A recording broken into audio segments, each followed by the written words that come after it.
आता पाहतोय बघा की आज एरवणचा तिराळी धरणाच्या प्रकल्पावर जो वीज प्रकल्प बांधला गेला आहे ते आपण दृश्य दाखवण्याचा आपल्याला प्रयत्न करतोय।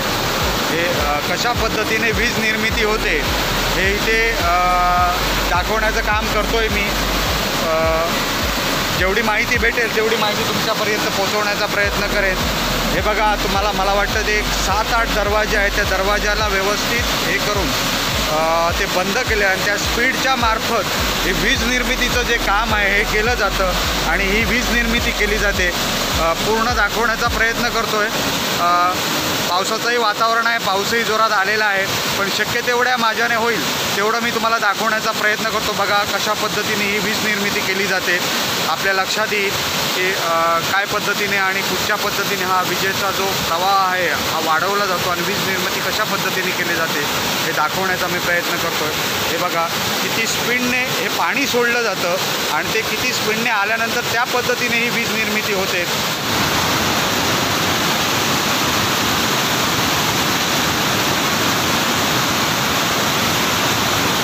हा बघा किती फोर्स पाण्याचा असतो आणि तो मी दाखवण्याचा तुम्हाला प्रयत्न करतो आहे।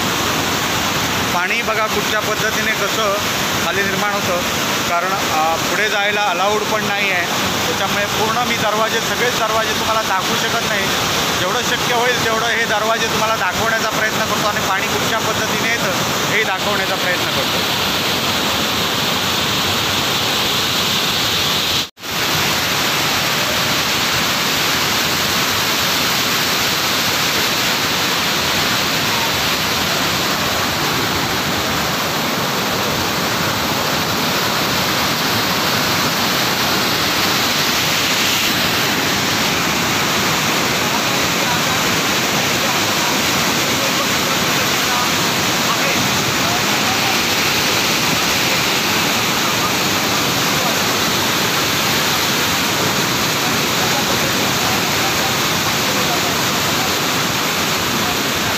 दाखवण्याचा प्रयत्न करतो।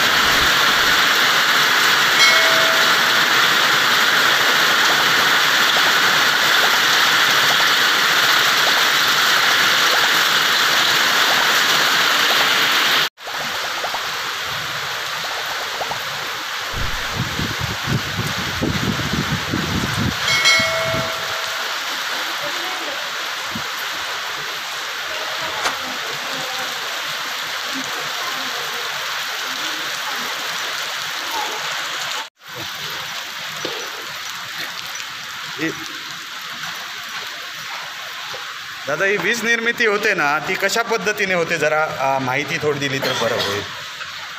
वीज निर्मिती पाण्यावर तयार होते। हां, त्याच्यासाठी इथं पहिल्यांदा सगळं सिस्टीम आहे त्याची। हां, हे पीपी सेट आहे, हां, त्याच्यात ऑइल आहे, गॅस, हां, नायट्रोजन गॅस आहे। ओके, ते ओपनिंगसाठी त्याला बरोबर, आतमध्ये टर्बाईन फिरवण्यासाठी गाईडलाईन आहे, हां, ज्यांना ओपनिंग देण्यासाठी याचा वापर केला जातो। बरोबर। आणि जेव्हा आपण इथनं सिस्टीम चालू करून जिथं ओपनिंग देतो तिथनं त्यावेळी हे गाईडलाईन ओपन होतात आणि जी इथं टर्बाईन आहे आता आम्ही खोलून दिलेलं आहे कामासाठी त्याचं, त्याला वाफीला घेऊन गेलेलं आहे, असं त्या बंद आहे, कारण ते जवळपास 98ला चालू झालं तेव्हापासून काय त्याचा मेंटेनन्स केला नव्हता। किती वीज निर्मिती होते? एक 200 किलोवॅट तासाला 200 किलोवॅट, म्हणजे बऱ्यापैकी निर्मिती होते आणि पावसाळ्यात जवळपास 24 तास कंटिन्यू चालतो। होय। अच्छा अच्छा, म्हणजे पावसाच्या दिवसात जास्त निर्मिती होते त्याची, म्हणजे पाणी जास्त लागेल त्यावेळी ते। उन्हाळ्या दिवसात कसं पाणी ज्यावेळी 66 मेगावॅटचा प्रोजेक्ट आहे बरोबर घाटात, बरोबर, त्याचं पाणी इथं येतं बरोबर, आणि इथं ते स्टॉक करून शेतीसाठी आणि प्लस वीज निर्मितीसाठी वापरला जातो। अच्छा, थँक्यू। भारतात सगळ्यात लहान मशीन म्हणजे हेच आहे आपलं। अच्छा, आणि आडवं हां, एकमेव आडवं मशीन हे हां, म्हणजे आडवं, बाकी असतात ती उभी असतात. आपण आहे ते आडवं आहे बरोबर. असं पाणी घुसतं आणि बाकीच्यावर वरून येतो प्रेशर, हा असा आडवा प्रेशर येतो. बरोबर. हे त्यावेळी नवीनच कंपनीला ते सॅम्पलसाठी इथं बनवलेलं आहे. Okay okay okay. असेंब्ली केलं आणि सॅम्पलसाठी प्रयत्न करण्यासाठी बघण्यासाठी म्हणून केलं होतं. याचा हे होतं चालतं ह्या बनवण्यासाठी हे पहिलं सुरुवात पण हे सक्सेसफुल झालं. सक्सेसफुल आहे. ओके आता जवळपास 98 पासून हे चालू आहे. Okay okay okay okay. 98 पासून मेंटेनन्स करताना थोडंसं आता लोड कमी झाला त्यामुळे आता ते बेरिंग वगैरे थोडीशी क्रॅच पडले. बरोबर. फॅन ब्लेड आहेत ते मुव्हिंग होत नाहीत व्यवस्थित म्हणून ते आता त्याच्या कामासाठी बोलून घेऊन गेलेलं आहे. तुमचं 8 दिवसानंतर घेऊन येणार. होय परत पुन्हा चालू होणार. बरोबर. तुमचं नाव कसं म्हणाला? विलास नाही. विलास नाईक. विलास नाईक जी आपण KBC न्यूजला माहिती दिल्याबद्दल. डेरवण मेढे आहे, डेरवण मेढे विद्युत जलप्रकल्प तो 1/200 kVची जी वॅट बनवतो आणि जी इलेक्ट्रिसिटी 11 KLB म्हणून बाहेर पाडतो त्याबद्दल तुम्ही माहिती दिलात आणि सविस्तर माहिती दिल्याबद्दल KBC न्यूजच्या माध्यमातून आपले खूप खूप आभार. धन्यवाद. नमस्कार. KBC न्यूजच्या माध्यमातून आपल्याला हे डेरवण मेढे इथे जी तिलारी धरण प्रकल्पाच्या पाण्यावर विद्युत निर्माण करतात, 11 KVची विद्युत निर्माण करतात, ती आम्ही आज तुम्हाला दाखवण्याचा प्रयत्न करतो आहे, माहिती देण्याचा प्रयत्न करतो. आमच्याकडे विलासजी नाईक होते, इथले जे कर्मचारी आहेत त्यांनी पूर्ण माहिती दिलेली आहे. त्या व्हिडिओमध्ये मी दाखवलेली आहे कशा पद्धतीने ही वीज निर्मिती होते आणि कशी सप्लाय केली जाते.